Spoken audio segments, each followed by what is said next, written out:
ನೋಡಿ, ಇದೊಂದು ಮಾಮೂಲಿ ವಿಡಿಯೋ ಅಲ್ಲ. ನೀವೇನಾದ್ರೂ EMI ಕಟ್ತಾ ಐಫೋನ್ ಅನ್ನ ತಗೊಂಡಿದ್ರೆ, ಹೊಸ SUV ಅಥವಾ ಬ್ರಾಂಡೆಡ್ ಶೂ ಅನ್ನ ಖರೀದಿ ಮಾಡಿದ್ರೆ ಈ ಕ್ಷಣವೇ ಅದನ್ನ ನಿಲ್ಲಿಸಬೇಕು. ಯಾಕಂದ್ರೆ ನೀವು ಅಂದುಕೊಂಡಿರುವ ಐಷಾರಾಮಿ ಜೀವನ ನಿಮ್ಮನ್ನ ಬಡತನಕ್ಕೆ ತಳ್ತಾ ಇದೆ. ಲಕ್ಷಾಂತರ ಜನರು ಶೋ ಆಫ್ ಮೋಹದಲ್ಲಿ ತಮ್ಮ ಬದುಕನ್ನೇ ಹಾಳು ಮಾಡ್ಕೊಳ್ತಾ ಇದ್ದಾರೆ. ನೀವು ಕೂಡ ಈ ವಿಷಕಾರಿ ಬಲೆಯಲ್ಲಿ ಸಿಕ್ಕಿ ಬಿದ್ದಿದ್ದೀರಾ? ಇದು ಕೇವಲ ಟ್ರೋಲ್ ವಿಡಿಯೋ ಅಲ್ಲ, ನಿಮ್ಮ ಭವಿಷ್ಯದ ಒಂದು ವಿಡಿಯೋ. ಒಂದೇ ಒಂದು ಸೆಕೆಂಡ್ ಅನ್ನ ಮಿಸ್ ಮಾಡದೆ ಈ ಸತ್ಯವನ್ನ ಅರ್ಥ ಮಾಡ್ಕೊಳ್ಳಿ. ಭಾರತ ಅಂದ್ರೆ ಶೋ ಆಫ್ ಕ್ಯಾಪಿಟಲ್ ಅಂದ್ರೆ ತಪ್ಪಾಗೋದಿಲ್ಲ. ನಮ್ಮಲ್ಲಿ ಹಾಸಿಗೆ ಇದ್ದಷ್ಟು ಕಾಲು ಚಾಚು ಅನ್ನೋ ಗಾದೆ ಇದೆ. ಆದ್ರೆ ಇತ್ತೀಚಿನ ಜನರ ಸಂಬಳ 30,000 ಕೂಡ ಇರೋದಿಲ್ಲ. ಅವರ ಖರ್ಚುಗಳು 50,000 ದಾಟಿ ಬಿಡುತ್ತೆ. ಕಡಿಮೆ ಸಂಬಳ ಇರೋರಲ್ಲೂ ಐಫೋನ್ ಕ್ರೇಜ್ ಎಷ್ಟಿದೆ ಅಂದ್ರೆ ಜನ ತಮ್ಮ ಎಲ್ಲಾ ಸೇವಿಂಗ್ಸ್ ಅನ್ನ ಅದರಲ್ಲೇ ಖರ್ಚು ಮಾಡ್ತಾರೆ. करने की सोच रहे हो? इसका चार्जर ही 5,000 का आता है। आईफोन भी ले ही लिया, सुना है लोंडिया आईफोन पे मरे। तुम्हारे एंड्रॉइड के कैमरे को टक्कर देने के लिए हमारे एप्पल का iPhone 6 ही काफी है। ಮಿಡಲ್ ಕ್ಲಾಸ್ ಜನ ಪೂರ್ತಿ ಶೋ ಆಫ್ ಚಕ್ಕರಲ್ಲಿ ಬ್ಯಾಂಕ್ ಕ್ರಪ್ಟ್ ಆಗ್ತಾ ಇದಾರೆ. ಕೈಯಲ್ಲಿ 3 ಕ್ಯಾಮ್ರಾದ ಫೋನ್, ಕಾಲಲ್ಲಿ ನೈಕಿ ಜಾರ್ಡನ್ ಶೂ, ಮತ್ತೆ ಮನೆಯಿಂದ ಹೊರ ಬರ್ಬೇಕಾದ್ರೆ SUV. ಇದೆಲ್ಲ ಅವರು EMI ಇಂದ ತಗೊಂಡಿರ್ತಾರೆ. ವಾವ್, ಎಂತ ಲೈಫ್ ಸ್ಟೈಲ್! ಎಷ್ಟು ರಿಚ್ ಪೀಪಲ್ ಅಂತ ನಿಮ್ಗೆ ಅನ್ನಿಸ್ಬೋದು. ಆದ್ರೆ ರಿಯಾಲಿಟಿ ಏನಂದ್ರೆ ತಿಂಗಳ ಮೊದಲನೇ ತಾರೀಕಿನಿಂದನೇ ಅವರ ಫೋನ್ ನಿಂದ ಹಿಡಿದು ಕಾರಿನವರೆಗೆ ಎಲ್ಲದರ EMI ಹೋಗಿರುತ್ತೆ. ಪೂರ್ತಿ ಸಂಬಳ ಅದರಲ್ಲೇ ಕಟ್ ಆಗಿರುತ್ತೆ. ಆಮೇಲೆ ಮನೆಗೆ ಬೇಕಾದ ರೇಷನ್ ಅನ್ನು ಕೂಡ ಕ್ರೆಡಿಟ್ ಕಾರ್ಡ್ ಕೊಟ್ಟು ತರಿಸ್ತಾರೆ. ಹಿಂದಿನ ಕಾಲದಲ್ಲಿ ಮನೆಗಳಲ್ಲಿ ಚೇತಕ್ ಸ್ಕೂಟರ್ ಇತ್ತು. ಅದರ ಮೇಲೆ 4 ಜನ ಫ್ಯಾಮಿಲಿ ಖುಷಿಯಾಗಿ ಓಡಾಡ್ತಾ ಇದ್ರು. ಆದ್ರೆ ಇವತ್ತು ಪರಿಸ್ಥಿತಿ ಯಾವ ರೀತಿ ಇದೆ ಅಂದ್ರೆ, ಒಂದು ಕಾರ್ ಇದ್ರೂ ಜನರಿಗೆ ಸ್ಯಾಟಿಸ್ಫೈ ಆಗೋದಿಲ್ಲ. ಅವರಿಗೆ ರೋಡ್ ಪ್ರೆಸೆನ್ಸ್ ಇರೋ ಸನ್ ರೂಫ್ ಇಡೋ ಗಾಡಿನೇ ಬೇಕು. 5 ಲಕ್ಷದ ಕಾರನ್ನು ಕೂಡ ಅಫೋರ್ಡ್ ಮಾಡೋಕೆ ಆಗೋದಿಲ್ಲ.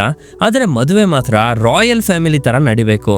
ಜನ ತಮ್ಮ ಮನೆಗಳನ್ನ ಬ್ಯಾಂಕ್ ಅಲ್ಲಿ ಅಡ ಇಟ್ಟು ಕೆನಡಾದ ಯಾವುದೇ 3rd ಕ್ಲಾಸ್ ಯೂನಿವರ್ಸಿಟಿಯಲ್ಲಿ ಹ್ಯುಮ್ಯಾನಿಟೀಸ್ ಡಿಗ್ರಿಯನ್ನ ಮಾಡೋದಕ್ಕೆ ಹೋಗ್ತಾ ಇದ್ದಾರೆ. ಇದೆಲ್ಲ ಕೇವಲ ಶೋ ಆಫ್ ಗಾಗಿ, ರಿಲೇಟಿವ್ಸ್ ಹತ್ರ, ನೆರೆ ಹೊರೆಯವರ ಹತ್ರ ನಾವು ಎಂತ ಫ್ಯಾಮಿಲಿ ಅಂತ ತೋರ್ಸೋದಕ್ಕೆ. ಶೋ ಆಫ್ ಕಲ್ಚರ್ ಯಾವ ಮಟ್ಟಕ್ಕೆ ತಲುಪಿದೆ ಅಂದ್ರೆ, ಜನ್ಸಿ ತಮ್ಮ ಅರ್ಧ ಸಂಬಳವನ್ನ ಕನ್ಸರ್ಟ್ ಟಿಕೆಟ್ಗೆ ಖರ್ಚು ಮಾಡ್ತಾರೆ. ಕನ್ಸರ್ಟ್ಗೆ ಹೋಗೋಕೆ ಆಗದೆ ಇದ್ರೂ ಸೋಷಿಯಲ್ ಮೀಡಿಯಾದಲ್ಲಿ ಫೇಕ್ ವಿಡಿಯೋಸ್ ಅನ್ನ ಖರೀದಿ ಮಾಡಿ ತಮ್ಮ ಇನ್ಸ್ಟಾಗ್ರಾಮ್ ಸ್ಟೋರಿಯಲ್ಲಿ ಅಪ್ಲೋಡ್ ಮಾಡ್ತಾರೆ, ತಾವು ಕನ್ಸರ್ಟ್ಗೆ ಹೋಗಿದೀವಿ ಅಂತ ತೋರ್ಸೋದಕ್ಕೆ.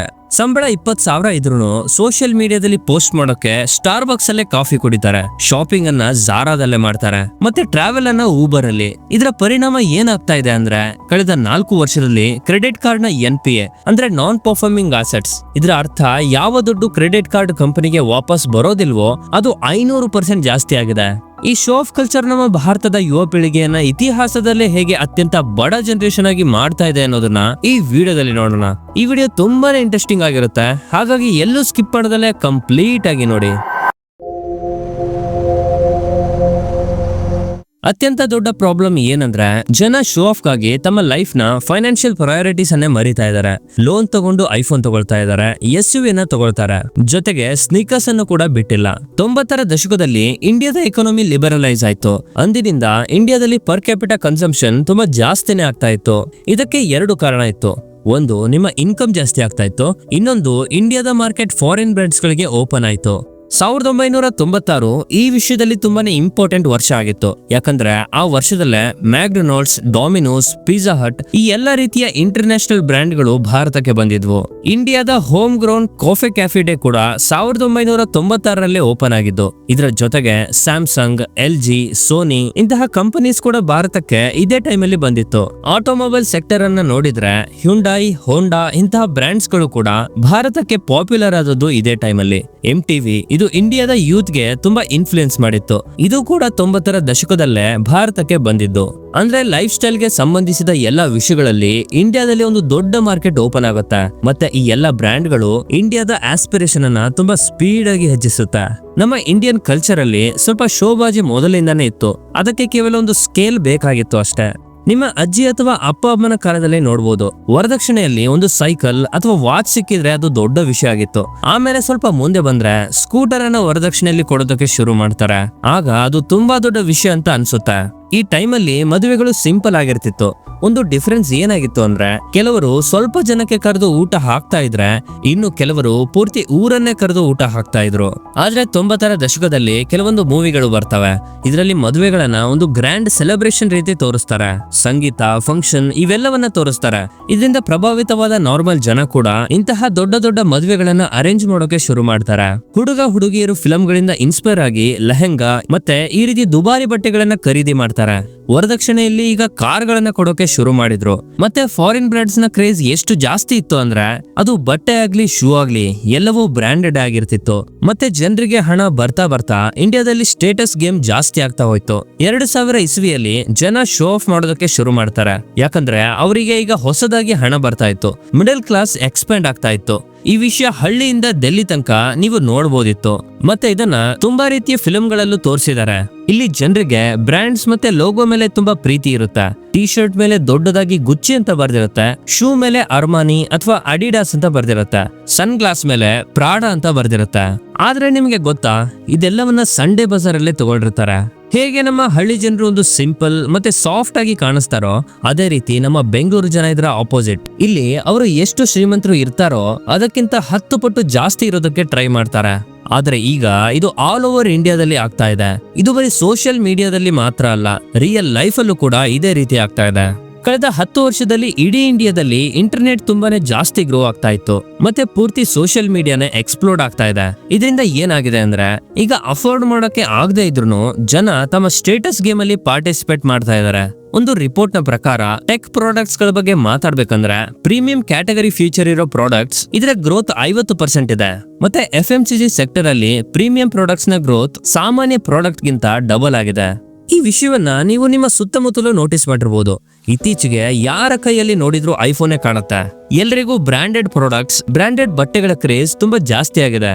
ಟೈಮ್ಸ್ ಆಫ್ ಇಂಡಿಯಾದ ಪ್ರಕಾರ ಭಾರತದಲ್ಲಿ ಮಾರಾಟ ಆಗೋ 70% ಐಫೋನ್ಗಳು EMI ಮೇಲೆ ತಗೊಂಡಿರ್ತಾರೆ.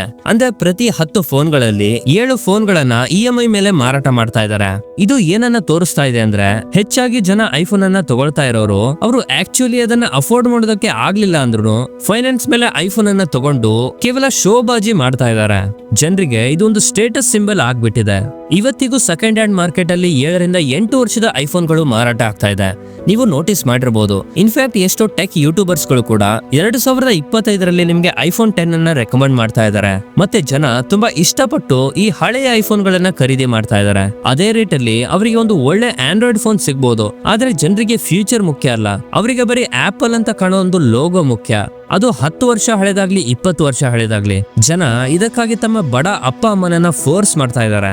ಈ ವಿಡಿಯೋ ನೋಡಿ, ಈ ಆಂಟಿ ಯಾವ್ದೋ ಟೆಂಪಲ್ ಹೊರಗಡೆ ಹೂ ಮಾರ್ತಾರೆ. ಮತ್ತೆ ಅವರ ಮಗ ಐಫೋನ್ ಗಾಗಿ 3 ದಿನದಿಂದ ಊಟ ಮಾಡಿಲ್ಲ. ಪಾಪ ಆಂಟಿ ಪೂರ್ತಿ ಸೇವಿಂಗ್ಸ್ ಅನ್ನ ಒಂದು ಐಫೋನ್ ಅನ್ನ ತಗೊಳಕ್ಕೆ ಖರ್ಚು ಮಾಡ್ತಾ ಇದ್ದಾರೆ. ಹೀಗೇನೆ ಒಬ್ಬ 18 ವರ್ಷದ ಹುಡುಗ ತನ್ನ ಅಪ್ಪನ ಹತ್ರ ಐಫೋನ್ ಗಾಗಿ ಹಠ ಮಾಡ್ದ. ಅವರು ಕೊಡಿಸದೇ ಇದ್ದಾಗ ಅವನು ಕೊಡ್ತಾನೆ. ಕೇವಲ ಒಂದೇ ಒಂದು ಮೊಬೈಲ್ ಗಾಗಿ ಜನ ಇಷ್ಟೊಂದು ಹುಚ್ಚತನ ಆಗಿದ್ದಾರೆ. ಜನ ಐಫೋನ್ಗೆ ಇಷ್ಟೊಂದು ವ್ಯಾಲ್ಯೂನ ಯಾಕೆ ಕೊಡ್ತಾ ಇದ್ದಾರೆ ಅಂದ್ರೆ ಶುರುವಿನಿಂದನೇ ಆಪಲ್ ಪ್ರಾಡಕ್ಟ್ಸ್ ಅನ್ನ ಸೆಲೆಬ್ರಿಟೀಸ್ ಗಳು ಯೂಸ್ ಮಾಡ್ತಾ ಇದ್ದಾರೆ. ಮತ್ತೆ ಇಂಡಿಯಾದಲ್ಲಿ ಶ್ರೀಮಂತರಾಗೋದಕ್ಕಿಂತ ಶ್ರೀಮಂತರಾಗಿ ಕಾಣೋದ್ರಲ್ಲಿ ಹೆಚ್ಚು ಫೋಕಸ್ ಮಾಡ್ತಾ ಇದ್ದಾರೆ. ಇದಕ್ಕಿಂತಲೂ ಡಂಬ್ ಟ್ರೆಂಡ್ ಏನಂದ್ರೆ ಫೇಕ್ ಕನ್ಸರ್ಟ್ ಸ್ಟೋರೀಸ್. ನೀವು ಕೂಡ ನೋಡಿರ್ಬೋದು, ಕಳೆದ 1-2 ವರ್ಷದಲ್ಲಿ ತುಂಬಾ ಇಂಟರ್ನ್ಯಾಷನಲ್ ಆರ್ಟಿಸ್ಟ್ ಗಳು ಭಾರತಕ್ಕೆ ಬಂದಿದ್ದಾರೆ. ಮತ್ತೆ ಅಹಮದಾಬಾದ್, ಮುಂಬೈ, ಬೆಂಗಳೂರಿನಂತಹ ಸಿಟಿಯಲ್ಲಿ ಶೋಸ್ ಅನ್ನ ಮಾಡ್ತಾ ಇದ್ದಾರೆ. ಉದಾಹರಣೆಗೆ ಕೋಲ್ಡ್ ಪ್ಲೇ, ಡುವಾ ಲಿಪಾ, ಎಡ್ ಶೀರನ್. ಈ ಜನ ಇಂಡಿಯಾದಲ್ಲಿ ದೊಡ್ಡ ದೊಡ್ಡ ಸ್ಟೇಡಿಯಂ ಅನ್ನ ಸೆಲ್ ಔಟ್ ಮಾಡ್ತಾ ಇದ್ದಾರೆ. ಮತ್ತೆ ನಿಮ್ಗೆ ಗೊತ್ತಿರಬಹುದು, ಅವರ ಕನ್ಸರ್ಟ್ ಗಳಲ್ಲಿ ಹೋಗೋ ಜನರಲ್ಲಿ ಅರ್ಧ ಜನರಿಗೆ ಅವರ ಸಾಂಗ್ಸ್ ಕೂಡ ಗೊತ್ತಿರೋದಿಲ್ಲ. Cold play concert video social ಮೀಡಿಯಾದಲ್ಲಿ ಬಂದಾಗ ಎಲ್ಲವೂ ಡೆಡ್ ಕ್ರೌಡೇ ಆಗಿತ್ತು. ಅಂದ್ರೆ ಅಲ್ಲಿ ಜಾಸ್ತಿ ಜನರಿಗೆ ಅವರ ಸಾಂಗ್ಸ್ ಅನ್ನ ಹಾಡೋದಕ್ಕೂ ಬರ್ತಾ ಇರ್ಲಿಲ್ಲ. ಅವರು ಬರೀ ಕೂಲ್ ಆಗಿ ಕಾಣೋದಕ್ಕೆ ಹೋಗಿದ್ರು. ಯಾಕಂದ್ರೆ ಅವರು ಸೋಷಿಯಲ್ ಮೀಡಿಯಾದಲ್ಲಿ ಕೋಲ್ಡ್ ಪ್ಲೇ ಬ್ಯಾಂಡ್ ಬರ್ತಾ ಇದೆ ಅನ್ನೋದನ್ನ ಕೇಳಿದ್ರು. ಮತ್ತೆ ಹೋಗಿ ನೋಡ್ಬೇಕು ಅಷ್ಟೇ. ಅದು 20,000 30,000 ಟಿಕೆಟ್ ಅನ್ನ ಕೊಟ್ಟಿ ಹೋಗಿದ್ರು. ಆದ್ರೆ ಆ ಜನರಿಗೆ ಅವರ ಬ್ಯಾಂಡ್ ಮೆಂಬರ್ಸ್ ನ ಹೆಸರು ಕೂಡ ಹೇಳೋಕೆ ಆಗ್ತಾ ಇಲ್ಲ. ನಂತರ ಇದೇ ರೀತಿ ಒಂದು ಕನ್ಸರ್ಟ್ ಟೈಮ್ ಅಲ್ಲಿ ಗೊತ್ತಾಗುತ್ತೆ. ಇನ್ಸ್ಟಾಗ್ರಾಮ್ ಅಲ್ಲಿ ಇಂತಹ ತುಂಬಾನೇ ಅಕೌಂಟ್ ಗಳು ಇದೆ. ಅವು ಏನ್ ಮಾಡ್ತಾವಂದ್ರೆ ದುಡ್ಡು ತಗೊಂಡು ನಿಮ್ಗೆ ಕೆಲವೊಂದು ಸ್ಟೋರೀಸ್ ಅನ್ನ ಟ್ಯಾಗ್ ಮಾಡುತ್ತೆ. ಅಂದ್ರೆ ಯಾವ್ದೋ ಹುಡುಗಿ ಅಥವಾ ಹುಡುಗನ ಜೊತೆ ಒಂದು ಫೇಕ್ ಅಕೌಂಟ್ ಇರುತ್ತೆ. ಅವರು ತಮ್ಮ ಸ್ಟೋರಿಯಲ್ಲಿ ನಿಮ್ಮನ್ನ ಟ್ಯಾಗ್ ಮಾಡ್ತಾರೆ. ಅದರಿಂದ ನೀವು ನಿಮ್ಮ ಸ್ಟೋರಿಯಲ್ಲಿ ಇದನ್ನ ಶೇರ್ ಮಾಡಬಹುದು. ಮತ್ತೆ ನಿಮ್ಮ ಫಾಲೋವರ್ಸ್ ಹತ್ರ ಫ್ಲೆಕ್ಸ್ ಅನ್ನ ಮಾಡಬಹುದು. ನೀವು ಆ ಕನ್ಸರ್ಟ್ ಗೆ ಹೋಗಿದ್ರಿ, ಮತ್ತೆ ಅದರ ಫೇಕ್ ಟಿಕೆಟ್ ಕೂಡ ಸಾವಿರಾರು ರೂಪಾಯಿಗೆ ಮಾರಾಟ ಆಗತ್ತೆ.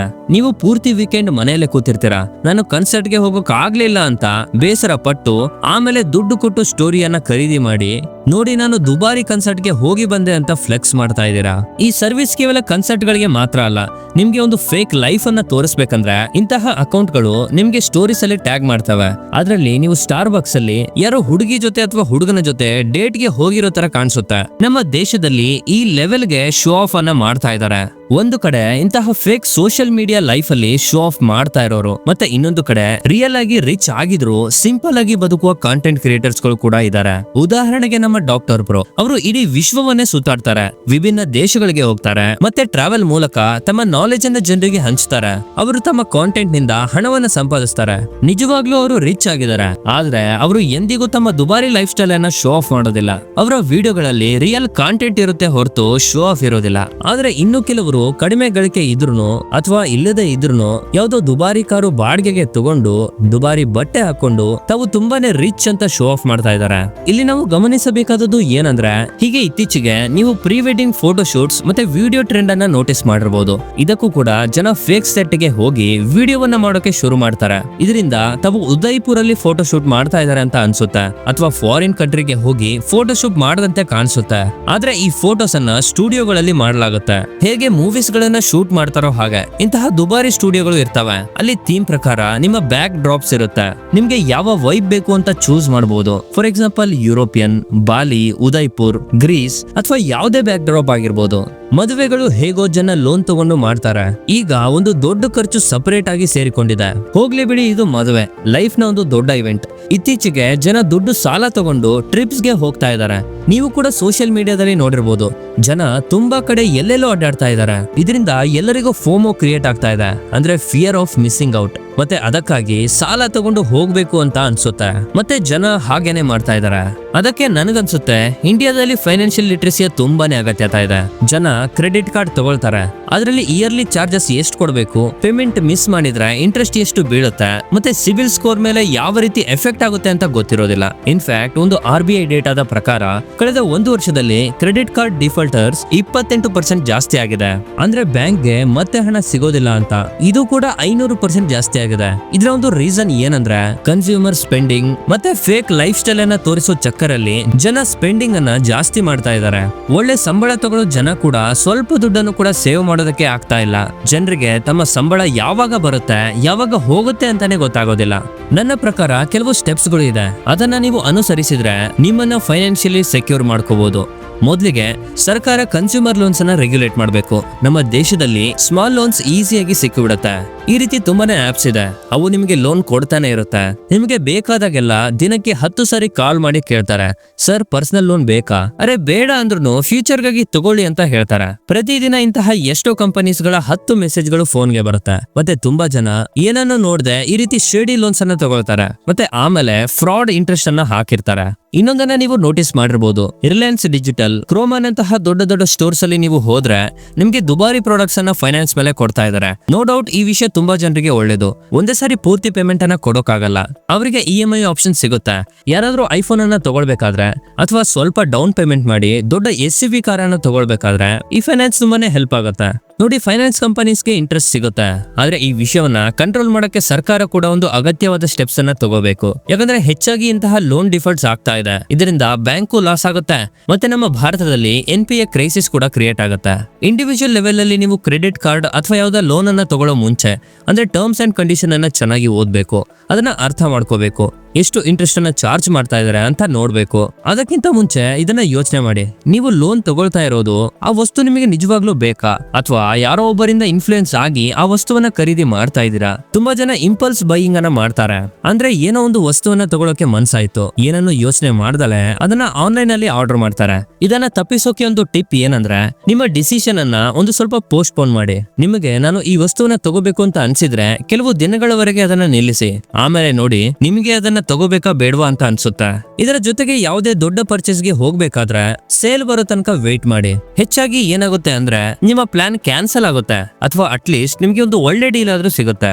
ಮತ್ತೆ ನೀವು ನಿಮ್ಮ ಸಂಬಳ ಎಲ್ಲಿಗೆ ಹೋಗ್ತಾ ಇದೆ ಅಂತ ಗೊತ್ತಾಗ್ತಾ ಇಲ್ಲ ಅಂದ್ರೆ ಆನ್ಲೈನ್ ಪೇಮೆಂಟ್ ಅನ್ನ ಪೂರ್ತಿಯಾಗಿ ನಿಲ್ಲಿಸಿ.